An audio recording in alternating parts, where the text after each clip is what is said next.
Welcome to the view point. బంగారం వెండి ధరలు బుధవారం అంతర్జాతీయ మార్కెట్లో భారీగా పతనమయ్యాయి. స్పాట్ మార్కెట్లో ఔన్సు బంగారం ధర 3% నష్టంతో $3,980 స్థాయికి పడిపోయింది.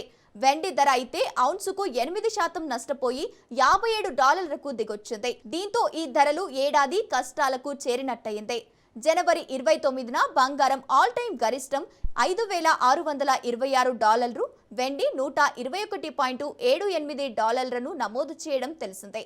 అక్కడి నుంచి చూస్తే బంగారం 29%, వెండి 50%కి పైనే నష్టపోయినట్టు లెక్క. అమెరికా ఇరాన్ మధ్య తాత్కాలిక ఒప్పందంతో పశ్చిమాసియాలో పరిస్థితులు కుదుట పడటానికి తోడు యుఎస్ ఫెడ్ సమీప కాలంలో వడ్డీ రేట్ల పెంపును చేపడుతుందని అంచనాలతో పసిడి వెండి ధరలు దిగొస్తున్నట్టు విశ్లేషకులు చెబుతున్నారు. ఇక ఢిల్లీ మార్కెట్లో 10 గ్రాముల బంగారం ధర 1,200 నష్టాన్ని చవిచూసింది. 1,48,100 వద్ద ముగిసింది.